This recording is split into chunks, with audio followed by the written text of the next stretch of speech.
bahay, kusina. Ang lulutuin natin ngayon is dessert naman kasi sobrang init ng panahon. So, gagawa tayo ng mango tapioca jelly salad. Let's go! Ayan. So, una, magpapakulo muna tayo na 5 cups of water, tapos yung ating tapioca. So, ito na yung aking pinakulong tapioca. And then, i-drain natin siya para mawala yung tubig. So, ayan na ang ating drain na tapioca. Set aside muna natin siya. Tapos, lulutuin naman natin yung ating jelly.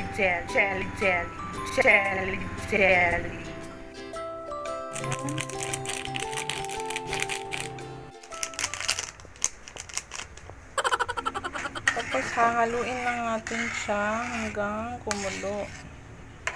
Ang ating jelly, nilagay ko na siya sa ating Tupperware and matigas na siya.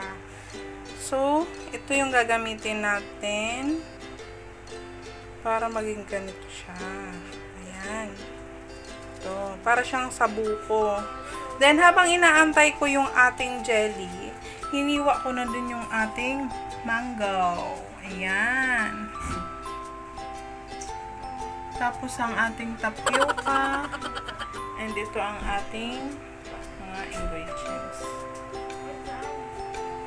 na ating imimix. Ayan.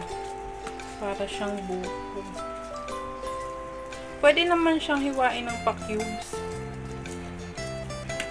So, imimix na natin. Dapat malaki yung ating bowl o Tupperware yung ginamit ko kasi wala kaming malaking lalagyan.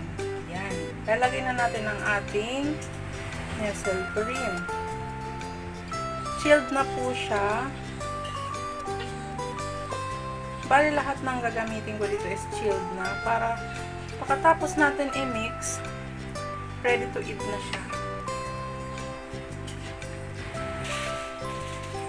Next, ang ating evaporated milk.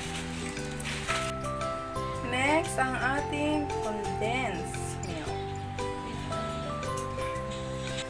Then, ang ating tapioca.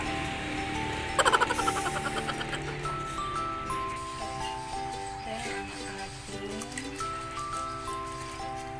jelly. Bali, humiwa din ako ng cubes para kunwari madami yung mangga. Ayan.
much guys for watching my video.